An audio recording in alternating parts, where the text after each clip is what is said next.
죄를 안 짓는 사람이 천국에 들어가는 게 아니에요. 선한 일을 많이 하는 사람이 천국에 들어가는 게 아니에요. 하나님의 기준은 그게 아니에요. 뭡니까? 이 기쁨의 잔치. 하나님의 기쁨의 잔치에 동의하는 사람.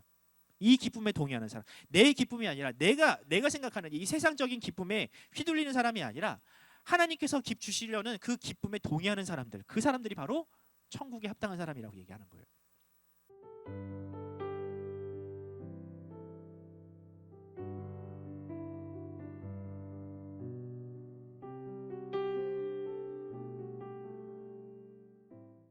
여러분들은 기쁨이라고 하면 어떤 게 생각이 나십니까? 제가 이제 요즘에 기쁨에 대해서 묵상을 하다 보니까 이 세상에 있는 모든 활동들이 다 기쁨을 위한 활동들이더라고요. 네. 우리가 이제 이전에는 행복에 대해서 살펴봤죠. 행복, 기쁨 다 연관성이 있어요.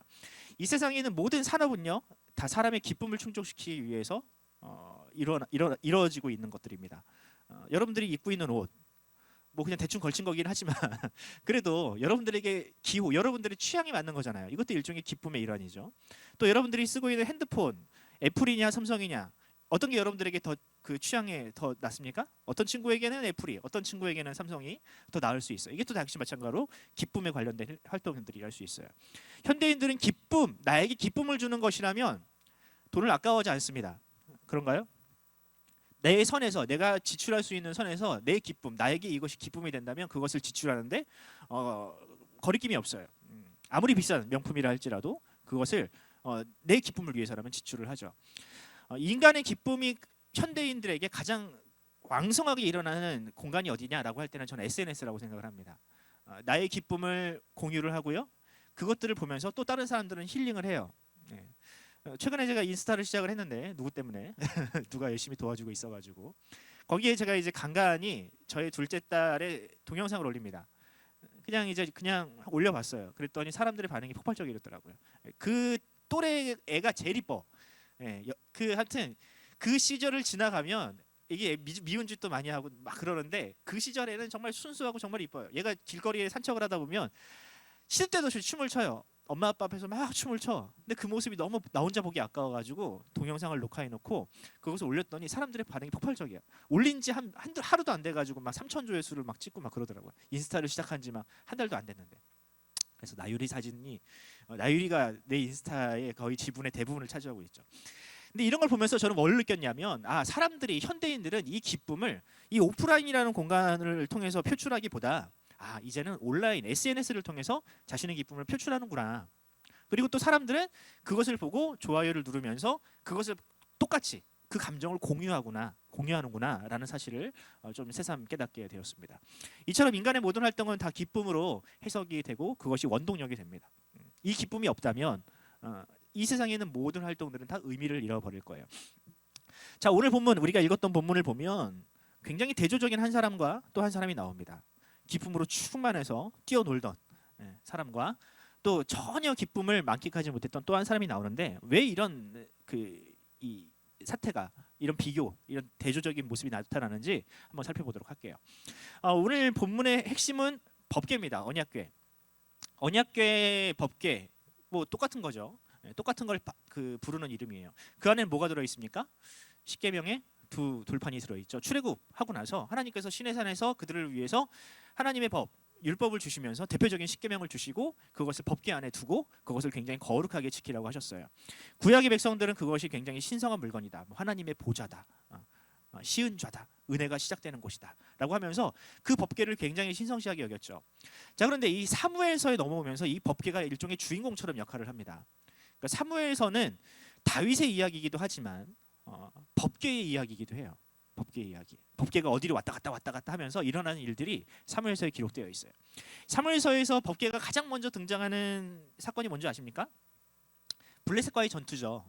블레셋과의 전투가 굉장히 어려워 보이니까 그 당시 혼탁했던 영적인 세계, 엘리 제사장이 다스리던 이 사사 시대에서 이 법궤를 지성소 안에 있어야 될 법궤를 전쟁터로 끌고 나오지 않습니까? 왜? 이 과거에 우리 선조들이 했던 이야기들을 다 기억을 하고 있거든요. 이 법궤를 앞세우면 막 요단강도 갈라지고 이 법궤 때문에 여리고성도 무너졌다더라. 이런 이야기를 듣고 나서 우리에게도 그런 기적이 지금 일어나야 한다라고 해서 이 법궤를 가지고 온 거예요. 자, 결과는 어땠습니까? 처참하게 실패를 했죠. 이스라엘 백성들이 이제 이전에도 없고 이후에도 없을 실패를 경험을 했습니다. 그러니까 뭐 싸울 준비가 안 돼 있던 거지. 법궤 하나 믿고 싸울 준비를 전혀 하지 않았으니 이길 수 있겠어요. 결국 이 법궤까지 빼앗기게 되죠. 엘리 제사장, 이 일을 주도했던 엘리 제사장의 가문은 완전히 풍지박살이 났고요. 엘리도 죽고 홈리와 비나스도 죽고, 비느하스의 손자의 이름은 이가봇, 하나님의 영광이 우리를 떠났다. 이가봇. 자, 그러면 이 법궤를 뺏어갔던 블레셋은 어땠나? 여러분들이 다 기억하시다시피 이 블레셋도 이 법궤 때문에 굉장히 고생을 합니다. 그렇죠? 이 법궤가 우리의 일종의 전리품이다. 우리의 다곤신, 인어입니다. 인어, 남자 인어예요. 이 다곤신이라는 신이 여호와보다 강하기 때문에 우리가 전쟁에서 이길 수 있었다라고 생각을 해서 이 법궤를 전리품처럼 그 신전 안에 갖다 놓습니다. 어떤 일이 일어났습니까? 다음날 아침에 갔더니 다곤신이 자빠져 있는 거예요. 바람이 불었나? 다시 이렇게 놨더니 그 다음날 쓰러진 것뿐만 아니라 목과 손이 잘려 있어요. 다리가 있었으면 다리도 잘렸을 거야. 근데 다리가 없어. 인어라서. 어쨌든 이런 일들이 일어나요. 근데 이런 일뿐만 아니라 블레셋에서 독종, 전염병이 막 창궐하기 시작을 합니다. 그래서 블레셋은 무슨 일인가 싶어가지고 이 여호와라는 신이 이 우리가 지금 이 가지고 있는 법궤를 가지고 있는 이 땅이 이스라엘과 아직 가깝기 때문에 이 법궤가 힘을 발휘하나 보다 해서 블레셋의 수도, 가장 영적으로 그들에게 그 강하다라고 하는 이 가드라는 지역으로 옮겼지만 역시 마찬가지로 그 지역에서도 전염병이 창궐을 하죠. 에글론이라는 지역으로 옮기려고 했더니 에글론에서 대목을 났어요. 왜 니들은 우리까지 죽이려고 하느냐? 일종의 님비죠. Not in my, not in my 야든가 맞지? 그럴 거야 아마. 이거를 철저하게 막습니다. 어쨌든 이런 일들을 벌어지면서 이 법궤가 그러니까 이 구약의 사무엘서가 왜 이런 스토리를 우리에게 기록을 할까? 이스라엘 백성들이 법궤를 대하는 태도와 블레셋이 법궤를 대하는 태도가 무언가 문제가 있다는 뜻입니다. 블레셋이라서 심판을 받은 게 아니에요. 하나님이 뭐 블레셋이라고 미워하셔가지고 일부러 그러셨나? 그게 아니라는 거예요. 이스라엘이 법궤를 대하는 그 미신적인 태도나 이 블레셋이 하나님을 대하는 이 교만한 태도가 모두가 다 문제가 있다는 뜻인 겁니다. 그럼 하나님은 과연 어떤 식으로 온전히 하나님께 영광을 돌린다라는 것은 과연 어떤 방식이어야 할까? 라는 질문이 생길 수 있죠. 오늘 본문이 그 해답을 우리에게 제공을 해요. 오늘 본문을 보면 다윗이 등장을 합니다. 다윗이 어떻게 하고 있어요? 여러분들 잘 알잖아요. 다윗처럼 춤을 출 거야. 그 나이가 최소 50은 넘었습니다. 그 시절에. 그 시절에 최소 나이가 50은 넘었어요. 그럼에도 불구하고 하체가 드러날 정도로, 이 하체라고 하면은 남자의 생식기를 의미해요. 그러니까 춤을 추는데 너무 강렬하게 춤을 추다 보니까 막 바지가 막 훌렁훌렁 벗겨질 정도로 막 정말 열정적으로 춤을 춘 거예요. 근데 그 위에서 이런 모습을 바라보면서 막 비판적으로 좀 약간 시니컬하게 바라보던 한 여인이 있었는데 그 여인은 바로 그녀의 그 다윗의 아내였던 다말이라는 여인이었어요. 이 여인의 모습이 굉장히 대조적이거든요. 자, 이것을 보면서 우리는 다윗을 통해서 하나님을 온전히 예배하는 그런 예배자의 태도를 발견하게 됩니다. 자, 그럼 한번 생각을 해봅시다. 다윗은 왜 이렇게 법궤를 기뻐했을까? 다윗은 이게 법궤가 들어오는 것을 왜 이렇게 좋아했어요? 다윗이 뭐 법궤가 들어오면 막 소원이 이루어져요? 이전에 봤잖아요. 이 법궤가 있는 곳마다 죽음이 막 엄습했다니까. 법궤가 있는 곳마다 전염병이 창궐했다니까. 이 법궤 굉장히 위험한. 다윗도 사실 이 법궤를 데리고 가지고 오다가 한번 크게 데인 적이 있어요. 이 웃사라는 사람이 법궤에다가 잘못 손댔다가 죽었잖아요. 그러니까 다윗은 이것이 일종의 자기를 향한, 자기에 대한 모욕, 하나님의 어떤 그 치심이다. 하나님이 나를 싫어하시나라는 어떤 오해를 할 정도로 그도 한번 이 법궤 때문에 슬럼프를 겪은 적이 있습니다. 근데 왜 이런 위험한 이 법궤를 굳이 다윗이 주도적으로 그것을 자신의 곁으로 가지고 오려냐 하는 거죠. 법궤를 가지고 있으면 마치 도깨비 방망이처럼 좋은 일이 생겨납니까? 아니죠. 사무엘 하로 들어가면서 스토리가 이 법궤 사무엘 하 6장으로 오기 전까지 다윗이 성공 스토리가 쫙 이어집니다. 다윗이 왕이 된 이후부터 굉장히 승승장구해요. 일단은 다윗에게 좋은 일이 뭡니까? 그의 대적 원수, 평생을 자신을 미워하던 사울이 죽잖아요. 대적이 없는 상태가 되고요. 그리고 이제 왕이 됩니다.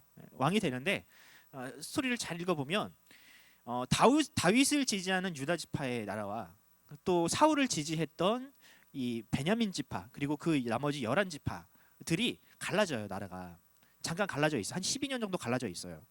이것이 만약에 합쳐지려면 싸울 수밖에 없는 상태가 돼요. 그렇죠? 누가 이 정권을 쉽게 넘겨주겠어요? 우리나라도 5년마다 한번 정권이 왔다 갔다 할 때 나라가 거의 전쟁터가 되잖아요. 예. 그 나라도 마찬가지였어요. 싸워야 되는데 하나님께서 은혜를 주셔가지고 싸움 없이 피 흘리지 않고 그 나라가 하나가 됩니다. 굉장히 큰 은혜인 거예요. 전쟁 없이 나라를 하나로 만들었으니까. 그뿐만 아니라 블레셋이라는 나라를 이 사무엘하 5장을 읽어보면 그 과거 엘리 제사장 때는 법궤까지 동원해 될 정도로 굉장히 어려운 대적이었던 블레셋을 다윗이 물리쳐요. 이겨요, 전쟁에서. 네. 그뿐이 아니라 사무엘하 5장 이하를 보면, 그 후반절을 보면 다윗에게 굉장히 좋은 집이 생깁니다. 여러분들도 좋은 집이 생겼으면 좋겠죠? 좋은 집이 생기는 것만큼 가져보니까 그래. 야, 집이 생기니까 굉장히 삶이 안정되더라고. 자랑은 아니고요.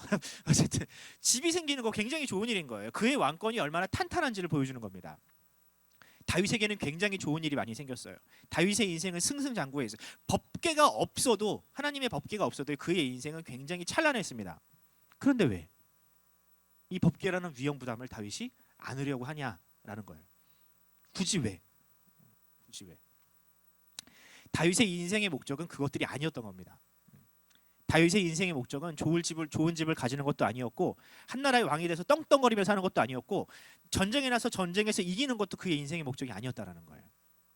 지금 이 순간 하나님의 임재, 하나님의 거룩한 임재가 자신을 용납하시고 자신에게 다가오는 그 순간이 이 다윗에게는 인생의 목적이자 또한 인생의 가장 사모하는 일이 이루어지는 순간이었다라는 거예요. 사실 그 전에 그 구약 성경을 읽어보면 다윗이 기뻐했다, 다윗이 좋아했다, 행복해했다라는 표현이 이 이외에 잘 나타나질 않아요. 다윗의 인생은 굉장히 우울하고 굉장히 기쁨과는 거리가 먼 인생이었습니다. 생각을 해볼까요? 사울이 죽었을 때 다윗이 기뻐했나요? 아니요. 사울이 죽었을 때, 그의 친구 요나단이 죽었을 때 다윗은 기뻐하지 않았어요. 오히려 슬픔에 애가를 지어서 갖다 바쳤어요. 한 나라가 이렇게 통일이 됐을 때 다윗은 기뻐하지 않았어요. 예.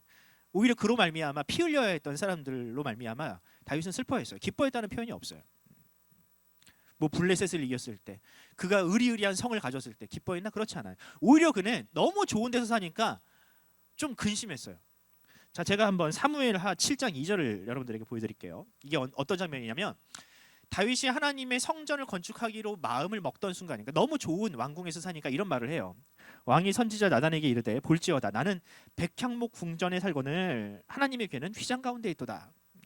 불편함인 거야. 그의 인생이 너무 잘 되니까 너무 불편한 거야. 그러니까 다윗의 그 기질은요, 우울질이라고 봐도 돼요. 사람이 좀 그런 게 있잖아요. 그 무슨 질 있잖아요. 예.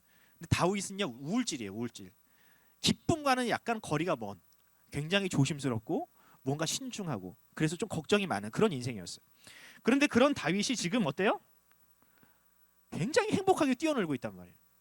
하나님으로 말미암아 그의 인생에 기쁨의 이유를 찾아볼 수 없었지만 하나님으로 말미암아 지금 굉장히 기뻐하고 있었어요. 왜 다윗은 이렇게 하나님에게 이렇게 기쁨의 하나님에게 인생의 목적과 또 기쁨의 이유를 두었나? 생각을 해봅시다. 다윗은요, 하나님이 아니었다면 그 누구도 그의 이름을 알아줄 수 있는 사람이 없었어요. 이새라는 집에 굉장히 이새라는 이 집에서 막내, 가장 볼품없는 막내, 그런 막내를 하나님께서 주목하시고 그에게 기름을 부으셨잖아요.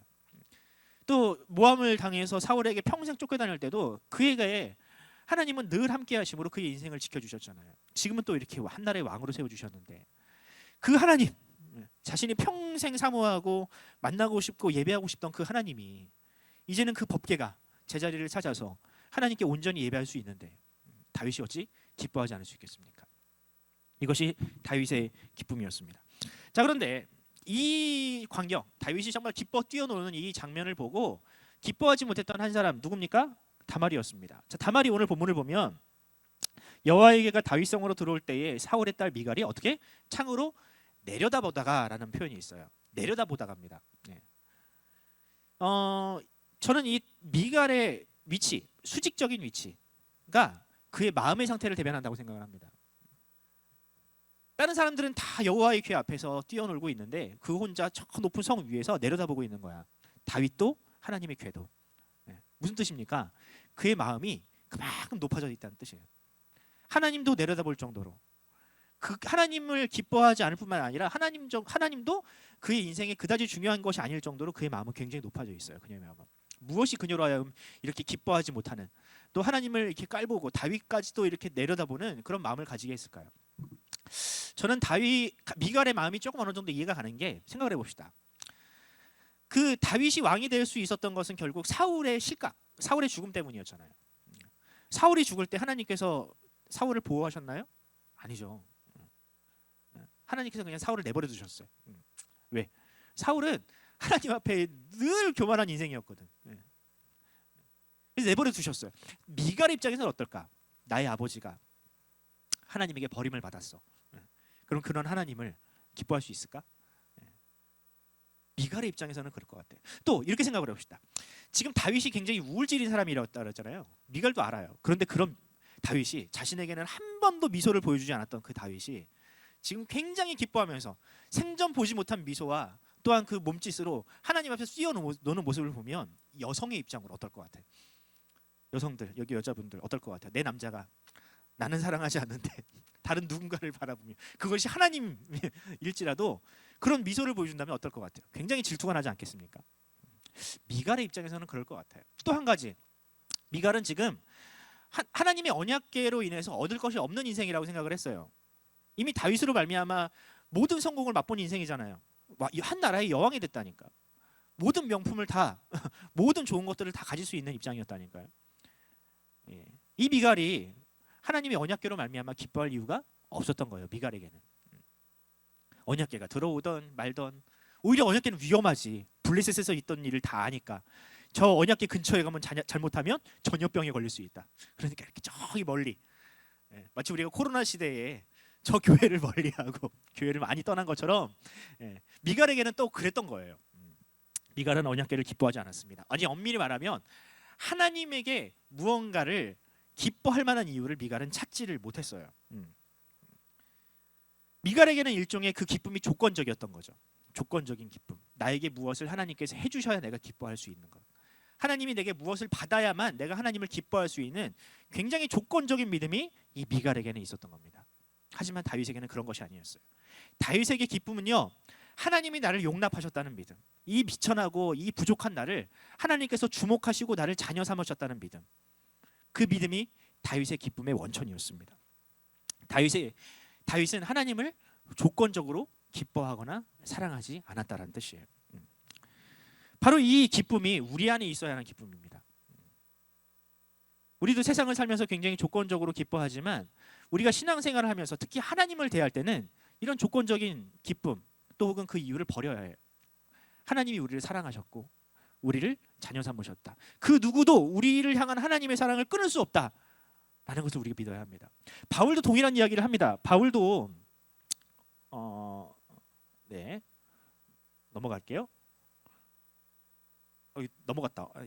포인트를 안 넣었네. 자, 바울도 로마서 8장을 보면 이런 말을 해요. 내가 확신하노니 사망이나 생명이나 천사들이나 권세자들이나 현재일이나 장래일이나 능력이나 높음이나 기품이나 다른 어떤 피조물이라도 우리 주 예수 안에 있는 하나님의 사랑에서 끊을 수가 없으리라. 다윗이 느꼈던 기쁨이 사도 바울에게는 이렇게 표현되고 있는 거예요. 여러분, 이것은요, 교만한 자, 미갈처럼 저 마음이 높아져 있는 사람에게는 결단코 일어날 수 없는 기쁨입니다. 조건적으로 하나님마저도 마치 엘리 제사장처럼 하나님을 조건적으로 미신적으로 하나님을 바라보는 사람은요, 결단코 이 기쁨을 누릴 수가 없어요. 그런데 오늘날 많은 한국교회가 이런 방식으로 하나님을 대합니다. 자신의 성공과 자신의 기쁨과 자신의 행복을 위해서. 그래서 교회를 다니는 사람들이 많아요. 물론 그럴 수는 있지. 그럴 수는 있지. 하지만 그것이 거기서만 머문다면 엘리 제사장이 지배했던 그 시대와 별반 다르지 않아요. 이 시대는 뭔가 달라야 합니다. 우리는 뭔가 달라야 합니다. 세상이 아무리 우리에게 세상적인 기쁨, 조건적인 기쁨, 네가 집을 가져야 행복할 수 있어. 요즘에 그러잖아요. 기자들이 수많은 기사를 써내면서 집값이 이렇게 오르는데 너 집 없지? 너는 기뻐할 자격이 없는 거야. 우리에게 이렇게 충동질을 해요. 그래서 사람들이 많이 물렸죠, 거기에. 나도 이 기쁨에 편승하고자, 나도 이 기쁨을 한번 가져보고자 많은 사람들이 인생에 굉장히 무리한 투자를 하고 합니다. 그러다가 어떻게 됐어요? 그 기쁨, 일말의 기쁨마저도 다 빼앗겨 버리고 말지 않나요? 세상은 우리에게 그렇게 강요를 하거든. 너는 기뻐할 자격이 없어. 너는 가지지 못했잖아. 너는 미갈처럼 높은 자리에 올라서지 못했잖아. 너는 기뻐할 자격이 없어라고 이야기를 해요. 과연 우리의 기쁨은 그것뿐인가? 예수님이 이런 기쁨, 이 기쁨과 관련한 하나의 비유를 우리에게 이야기하신 적이 있습니다. 마태복음 22장을 보면 자신의 아들을 위해서 큰 잔치를 배설하는 한 왕의 이야기가 나옵니다. 여러분들 기억할 거예요. 한 왕이 있는데 잔치를 벌였어요. 그래서 많은 사람들에게 그 초청장을 보냅니다. 사람들을 보내서 잔치에 오세요. 네. 네. 그랬더니 사람들이 어떻게 반응을 해요? 저는요 제 사업이 조금 더 성장을 하고 제가 조금 즐길 거 다 즐기고 땅도 좀 사고 집도 좀 사고 그런 다음에 그 잔치에 참여를 할게요. 바빠요. 저의 기쁨을 추구하느라 너무 바빠요. 거기에 잔치에 참여할 시간이 없어요. 라고 했더니 그 왕이 어떻게 합니까? 그렇게 거절했던 사람을 다 심판해요. 그리고 어떤 사람들을 누구를 부릅니까? 오늘 본문을 보면 종들이 길에 나아가 악한 자나 선한 자나 만나는 대로 모두 데려오니 호린 잔치에 손님이 가득한지라 라고 합니다. 여러분들 이것이 무엇을 위한 비유입니까? 천국, 이 땅에서 하나님의 부르심에 관련한 비유예요. 교회와 관련한 비유입니다. 많은 사람들이 오늘날 교회 오세요, 예수 믿으세요 라고 하면 뭐라 그래요? 제가 아직 담배를 안 끊어서 제가 아직 돈을 좀 많이 벌어야 해서. 아니 그 믿는 거랑 돈 버는 거랑 뭔 상관이 있어? 담배 펴도 된다니까. 술 마셔도 돼요. 오세요. 일단은 그게 제일 중요해. 근데 많은 사람들이 내 기쁨, 하나님 앞에 무언가 나가면 내 기쁨이 잃어버릴까 봐, 내가 지금 추구하고 내가 누리는 기쁨을 잃어버릴까 봐 선뜻 나서질 못하는 거예요. 똑같은 거죠. 내 기쁨을 추구하느라. 그런데 하나님께서 이 천국, 하나님의 나라를 주시는 그 백성, 그것에 합당한 사람들은 어떤 사람이라고 합니까? 여기서 보면 악한 자나 선한 자나 다 거기 있었다 그래요. 그러니까 천국에 들어가는 조건은 뭡니까? 죄를 안 짓는 사람이 천국에 들어가는 게 아니에요. 선한 일을 많이 하는 사람이 천국에 들어가는 게 아니에요. 하나님의 기준은 그게 아니에요. 뭡니까? 이 기쁨의 잔치, 하나님의 기쁨의 잔치에 동의하는 사람, 이 기쁨에 동의하는 사람. 내 기쁨이 아니라 내가 생각하는 이 세상적인 기쁨에 휘둘리는 사람이 아니라 하나님께서 주시려는 그 기쁨에 동의하는 사람들, 그 사람들이 바로 천국에 합당한 사람이라고 얘기하는 거예요. 여러분들에게도 이 기쁨이 충만하기를 소원합니다. 다윗에게는 그 기쁨이 있었던 거예요. 아무리 내 주변에 좋은 것들이 많아도 그것이 하나님께서 주시는 하나님의 임재에 비하면 배설물과 같아요. 아무것도 아닌 거야. 오히려 나에게 근심을 주는 이유들인 거예요. 하지만 다윗은 달랐던 거죠. 다말은 그 기쁨에 취해서 하나님께서 주시는 기쁨에 눈이 어두웠던 것뿐이죠. 여러분, 이처럼 성경은요 우리에게 기쁨을 매우 강조하고 있어요. 이제 계속 설교를 하면서 강조를 하겠지만 예수님께서 이 땅에 오셔서 기적을 행하실 때마다 나타났던 반응이 뭐냐면 기쁨이었어요. 사람들이 기뻐하더라. 사람들이 하나님을 찬양했다더라. 예수님은 이 땅에 오셔서 우리에게 그 기쁨을 주시는데 성경은 그만큼 우리에게 기쁨을 강조합니다. 그러면 이 기쁨이라는 것에 대한 재정의가 우리가 좀 필요할 것 같아요. 이쯤에서는 기쁨에 대한 재정의가 필요합니다. 여러분, 기쁨이 뭘까요? 기쁨은 그냥 내 마음속에 잠깐 있다 사라지는 안개와 같은 신기루와 같은 것일까요? 많은 사람들이 그렇게 생각을 해요. 기쁨은 그냥 감정일 뿐이다. 잠깐 좋을 때 왔다가 사라지는 감정일 뿐이다라고 생각을 해요. 과연 그럴까? 또 성경이 우리에게 요구하는 게 이 기뻐하라잖아요. 기뻐하라. 그런데 우리는 때로 기뻐하지 못해요. 기쁨이 아니라 슬픔의 이유가 있을 때 우리는 때때로 내가 하나님께서 나에게 기뻐하라고 하셨는데 내가 이렇게 슬퍼하면 죄를 짓는 건가? 라는 생각을 할 때도 있어요. 그렇잖아요, 여러분들. 저는 그런 생각을 할 때가 있었거든요. 항상 기뻐하라고 하셨는데 목회자인 내가 성도들 앞에서 하나님 앞에서 기뻐하지 못하는 모습을 보이면 이것이 마치 하나님에게 죄가 되는 것처럼 내가 생각할 때가 있었어요. 기뻐하라고 하셨는데 왜 슬퍼할 이유를 하나님께서 주시지?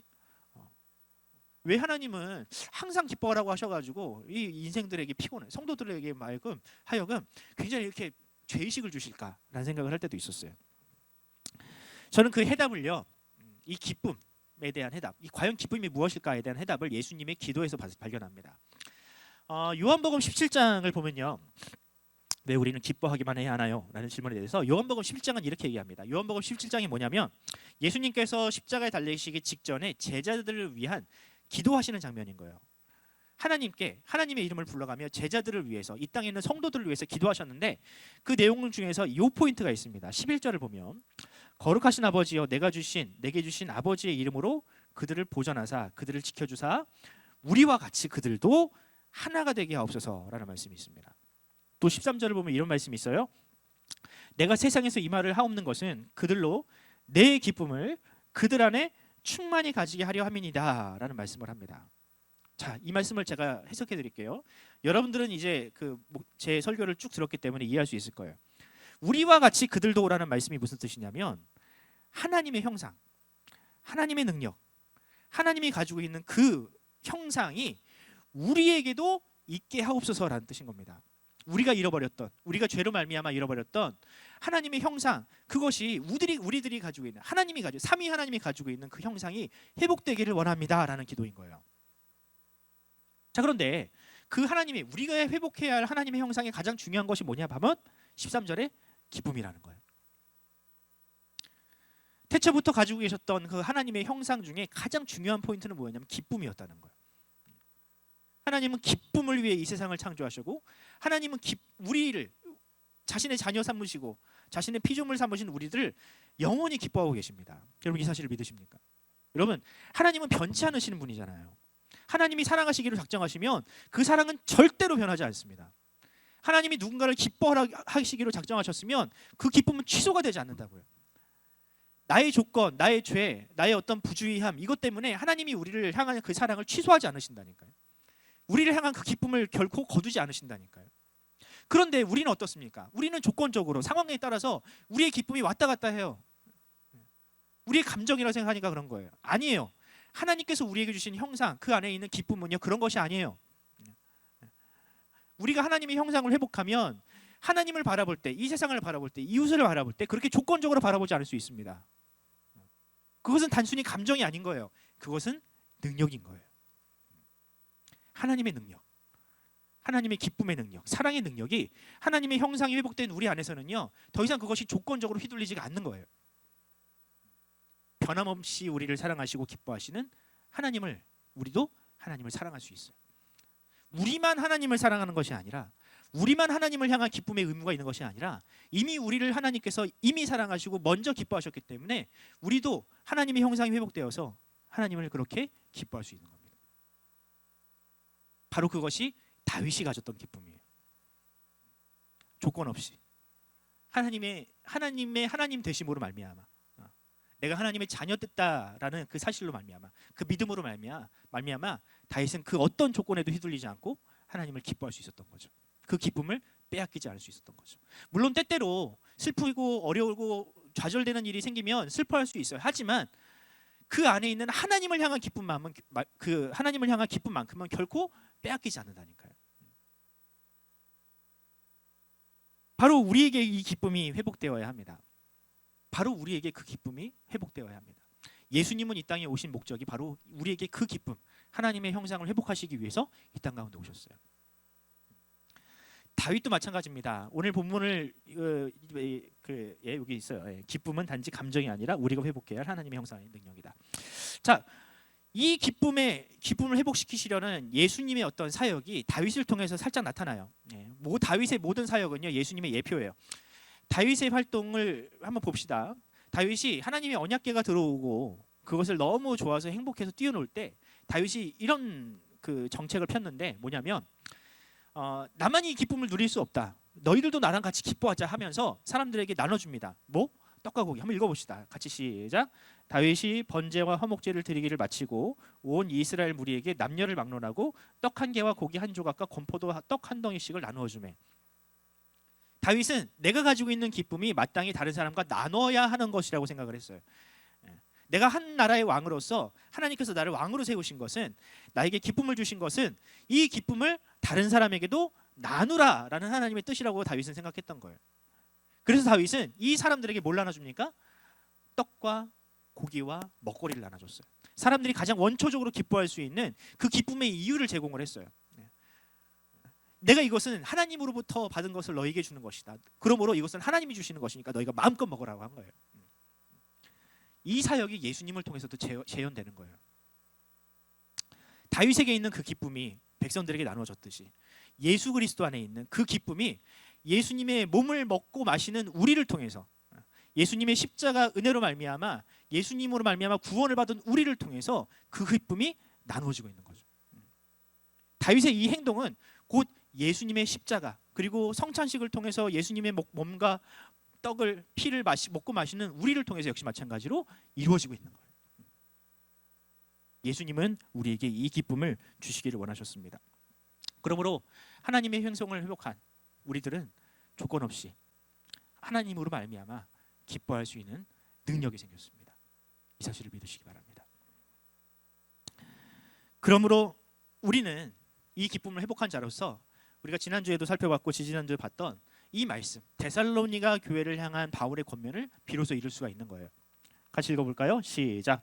항상 기뻐하라. 쉬지 말고 기도하라. 범사에 감사하라. 이것이 그리스도 예수 안에서 너희를 향하신 하나님의 뜻이니라. 여러분들 이 말씀 때로 누군가에게 굉장히 부담스러운 말씀이었어요. 항상 기뻐하라. 어떻게 항상 기뻐해? 내 가족에게 그 건강에 문제가 생기고 내 취업의 문이 막히고 내가 대학에 떨어지고 이런 슬퍼할 이유가 생겼는데 내가 어떻게 기뻐할 수 있어요? 어떻게 항상 쉬지 말고 기도할 수 있으며 범사에 감사할 수 있습니까? 이것은요, 이 세상의 조건적인 기쁨, 그 믿음을 가지고 있는 사람들은 도저히 이룰 수가 없는 말씀인 거예요.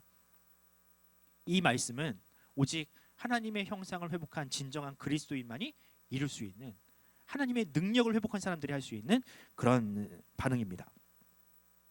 이런 사람은요, 이제 나에게 이로운 사람들만 기뻐하지 않아요. 옛날에 그랬을 거야. 이 말씀은요, 과거에 신앙이 없는 사람들에게는 불가능한 말씀이에요. 왜? 그들은 조건적이니까. 나에게 이로운 사람, 나에게 득이 되는 사람, 그런 사람들만 기뻐해. 사람들은, 이 세상 사람들은. 그러나 하나님의 형상을 회복한 우리들은요, 누군가를 바라볼 때 그저 그냥 사랑할 대상으로 바라보지 조건적으로 바라보지 않는 거예요. 이 세상을 바라볼 때 하나님께서 우리에게 주신 선물로 바라보지 이것들을 조건적으로 내가 어떻게 이용해서 내가 어떻게 해먹을까, 이게 아니라는 거예요. 그러므로 우리는 이 말씀을 회복할 때 진정한 의미의 이웃사랑을 이룰 수가 있습니다. 바라기는 이 기쁨이 저와 여러분에게 충만했으면 좋겠어요. 아직은 잘 어렴풋하게 잘 모를 수 있지만 하나님의 말씀을 알아가면서 예수 그리스도의 사역, 예수 그리스도께서 우리에게 하신 일들을 알아가면서 우리는 분명히 그 형상이 우리 안에 회복되어 갈 것입니다. 말씀을 맺겠습니다. 포르투갈이라는 나라, 우리와 이제 월드컵에서 맞붙게 되는 나라죠. 이 포르투갈이라는 나라에 민유라는 대학이 있어요. 민유라는 대학에서 최근에 한 2019년, 20년 사이쯤에 한 연구 결과를 발표를 했는데 그 연구는 이런 것이었습니다. 코르티졸과 사람의 홀로이즘의 연관성에 관련한 연구 결과였어요. 이게 뭐냐면 코르티졸이 뭐냐면 들어본 적이 있을 거예요. 그러니까 사람이 스트레스를 받으면 그 스트레스에 대응하기 위해서 내 몸이 발산하는 호르몬인 거예요. 그러니까 스트레스가 내 몸을 공격할 때 그것을 방어하기 위해서 나타나는 호르몬이 있다는 게 그게 코르티졸이에요. 그런데 그것이 사람이 홀로 있을 때 어떻게 반응하는지 혹은 사람들과 함께 있을 때 어떻게 반응하는지를 연구를 했는데 재밌는 결과가 나왔습니다. 당연히 행복한 일이 있으면 코르티졸이 많아질까요? 적어질까요? 적어지겠죠. 그러니까 코르티졸이 많이 분비된다는 것은 그만큼 스트레스를 많이 받는다는 뜻이니까. 그러니까 좋은 일이 있으면 코르티졸의 분비량이 적어져야 돼요. 네, 좀 지워줄게. 네. 그러면 반대로 스트레스를 받으면 어떻게 해요? 코르티졸의 분비량이 늘어나겠죠. 그런데 정말 놀라운 결과가 뭐냐면 사람이 홀로 있을 때와 또 혹은 누군가와 함께 있을 때 그 반응이 전혀 달랐다라는 거예요. 예를 들면 이렇게요. 좋은 일이 있으면 당연히 코르티졸의 분비량이 적어져야 되는데 그 좋을 때 혼자 있으면 오히려 코르티졸의 분비량이 확 늘어났다고 합니다. 무슨 뜻일까요, 이게? 좋으면은 코르티졸의 분비량이 낮아져야 되잖아요. 왜 늘어날까? 혼자 있으니까 너무 싫은 거야. 내가 이 기쁨, 내가 누군가에게 자랑하고 함께 공유하면서 그들과 함께 나누고 싶은데 내 주변에 아무도 없네. 그것으로 말미암아 더 좌절을 한다는 거야. 반대로 너무 힘든 일이 있고 어려운 일이 있을 때 코르티졸의 분비량이 확 늘어나야 되는데 누군가 내 옆에서 함께 있거나 그가 나를 위로하면 그 분비량이 확 낮아졌대요. 내 곁에 누가 있음으로 말미암아 내 슬픔이 경감된 거지. 내가 스트레스 덜 받는 거지. 그러니까 우리 속담에 그런 말이 있잖아요. 기쁨을 나누면 배가 되고 슬픔을 나누면 반이 된다. 이런 말이 있잖아요. 그게 과학적으로 맞는 거예요. 하나님은 우리를 원래 그렇게 창조하셨던 거예요. 창세기에 보면 하나님이 아담을 창조하신 다음에 하신 말씀이 있어요. 그가 혼자 있는 것이, 독처하는 것이 좋지 못하다라는 말씀을 하시잖아요. 우리 인간은 원래 그렇게 창조가 됐어요. 혼자 있으면 스트레스를 받고 힘들어하는 존재로 창조가 된 겁니다. 그래서 하나님은 하와를 만드셨어요. 하와를 지으시고 그들이 함께 있음으로 더 행복하도록 하나님은 짝지어 주셨어요. 마찬가지로 하나님은 이 땅에 있는 우리에게도 동일하게 역사하십니다. 여러분들이 혼자라 느낄 때 있죠. 여러분들 결코 혼자라고 생각하지 마세요. 하나님은 우리와 늘 함께 하신다고 약속하셨습니다. 보이지 않는 그 하나님일지라도 우리와 함께 계시고 우리가 기도를 통해서 묵상을 통해서 그 하나님을 느낄 수 있다면 우리는 결코 혼자가 아닙니다. 또 하나님이 우리와 함께 하신다는 그 결정적인 증거를 저는요 공동체에서 봐요. 하나님은 우리에게 사람이라는 선물을 주셨어요. 교회라는 선물을 주셨어요. 공동체라는 선물을 주셨어요. 그냥 아무것도 아닌 옆 사람이 우리에게 주신 하나님의 선물이라니까요. 혼자 신앙생활하고 혼자 살아가는 너무 힘드니까 우리에게 같이 신앙생활하라고, 같이 살아가라고 우리에게 하나님께서 선물을 주셨다고요. 사람을 주셨다고요. 그러므로 우리는 우리 옆에 있는 우리 가족, 우리 형제, 우리 공동체를 소중하게 여길 줄 알아야 합니다. 하나님이 우리에게 주신 마치 법궤와 같아요. 그들은 다윗이 그 법궤로 말미암아 기뻐 뛰어놀듯이 우리 곁에 있는 그 사람으로 말미암아 우리도 역시 마찬가지로 그렇게 기뻐할 줄 알아야 합니다. 내 옆에 있는 사람이 나에게 득이 되지 않는다고, 내 옆에 있는 사람이 나에게 기쁨을 별 볼 일 없다고 그들을 그냥 무시하고 내려다보면 그냥 다말이 되는 거예요. 하지만 그 안에 있는 하나님의 형상을 바라보고 내 안에 있는 하나님의 형상을 바라보면서 그들을 기뻐하고 그들을 축복하고 그들을 사랑할 때 우리는 이 세상이 줄 수 없는 다윗만이 누렸던 그 기쁨을 우리가 누릴 수가 있게 되는 것입니다. 그러므로 사랑하는 성도 여러분, 우리 청년 여러분, 옆에 있는 가족들, 친구들, 이웃들, 그들을 기뻐하세요. 사랑하세요. 용납하세요. 그렇게 하면 하나님은 우리에게 반드시 우리 안에 있는 하나님의 형상을 회복시키심으로 말미암아 우리에게 그 놀라운 기쁨, 그 감정이 아니라 능력이라는 기쁨을 우리 안에서 회복시키실 줄로 믿습니다. 우리 함께 기도합시다.